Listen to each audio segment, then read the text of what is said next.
Hi friends, welcome back to my channel. இன்றைக்கி கொங்கு ஸ்டைலில் அரிசி பருப்பு சாதம் எப்படி செய்யலான்னு பார்க்கலாம். அரிசி பருப்பு சாதம் செய்கிறதுக்கு 20 சின்ன வெங்காயம் உரித்து வச்சுருக்கிறேன், ஒரு 4-5 பல்லு பூண்டு, ஒரு 5 பச்சை மிளகா, கொஞ்சம் கருவேப்பிலை, தேங்காய் எண்ணெய் எடுத்துக்கலாம்.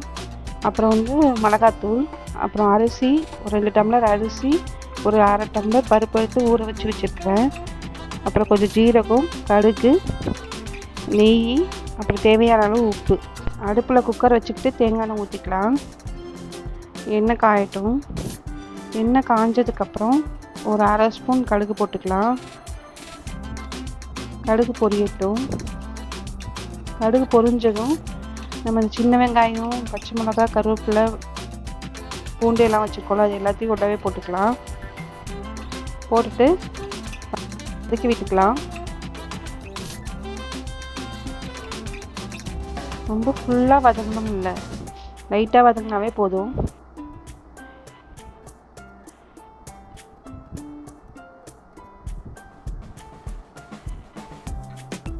இந்தளவுக்கு வதங்கினதுக்கப்புறம் நம்ம அரிசி பருப்பு அதை எடுத்து வச்சுருக்கோம்ல, அதை எடுத்து போட்டுக்கலாம்.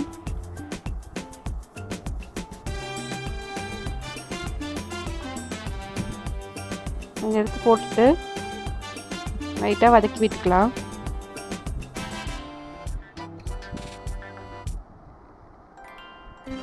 வதக்கி விட்டுட்டு இப்போ தண்ணி ஊற்றிக்கலாம். 1 டம்ளருக்கு 2 டம்ளர் தண்ணி ஊற்றிக்கோங்க.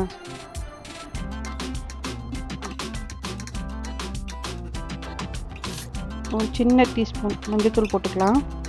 அப்புறம் மிளகாத்தூள், ஒரு 1.5 ஸ்பூன் மிளகாத்தூள் போட்டுக்கலாம்.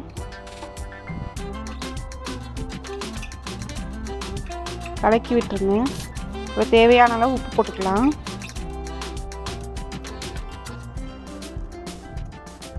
கலக்கி விட்டுக்கோங்க.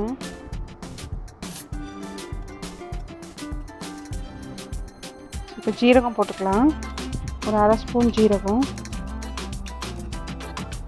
ஒரு நெய் போட்டுக்கலாம். ஒரு 1.5 ஸ்பூன் நெய் போட்டு ஒரு கலக்கி விட்டுட்டு குக்கரை மூடி வச்சிடலாம்.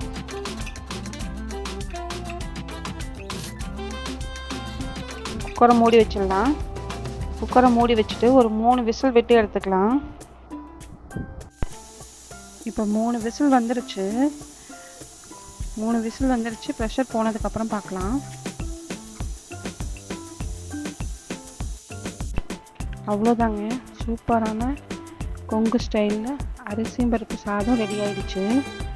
இது மாதிரி ஒரு தடவை செஞ்சு பாருங்கள், ரொம்ப சூப்பராக இருக்கும். குழந்தைங்களும் நல்லா விரும்பி சாப்பிடுவாங்க. ரொம்ப ஈஸியான சிம்பிளான டிஷ்ஷும் கூட. நன்றி, வணக்கம்.